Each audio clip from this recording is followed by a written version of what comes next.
அன்னாள் யார்? இஸ்ரவேலில் நீதிபதிகள் ஆட்சி செய்த காலத்தில் அன்னாள் வாழ்ந்தார். அவர் எப்ராயிம் வம்சத்தைச் சேர்ந்த எல்கானா என்பவரின் மனைவிகளில் ஒருவராவார். எல்கானா அன்னாவை மிகவும் நேசித்தார்.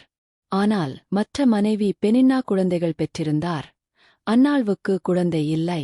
அந்த நாட்களில் பெண் ஒருவருக்கு குழந்தை இல்லை என்றால் சமூக அவமானம், மனவேதனை, பிறரின் கேலி சொற்கள் எல்லாம் நேரிடும். பெனின்னா அன்னாள்வை அடிக்கடி தோற்கடிக்கும் விதமாக நையாண்டி பேசுவாள். இதனால் அன்னாள்வின் மனம் உடைந்தது.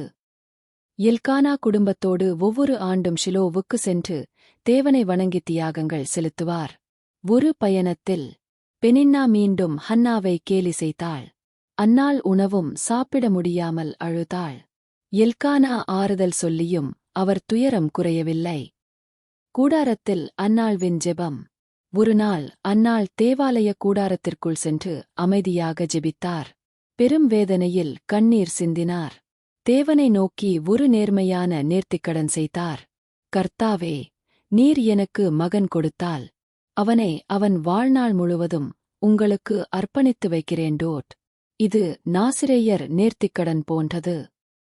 ஏலியின் தவறான புரிதல். அப்போது ஆசாரியனான ஏலி அன்னாள்வின் உதடுகள் அசைவதை பார்த்தார். ஆனால் குரல் கேட்கவில்லை. அவர் அன்னாள் மதுவில் இருக்கிறாள் என்று நினைத்தார். ஹன்னா தாழ்மையாக நியாயமான விளக்கம் அளித்தார். நான் மதுவிலல்ல, என் வேதனையைத் தேவனுக்குச் சொல்கிறேன். அப்போது ஏலி ஆசீர்வாதம் கூறினார். இஸ்ரவேலின் தேவன் உன் வேண்டுதலை நிறைவேற்றுவதாக. தேவன் ஜெபத்தை நிறைவேற்றுகிறார். அந்நாளில் இருந்து அன்னாள்வின் மனம் அமைதியாகியது. சில நாட்கள் கழித்து தேவன் அன்னாள்வை நினைத்தார். அவள் கர்ப்பம் தரித்து ஒரு மகனை பெற்றார்.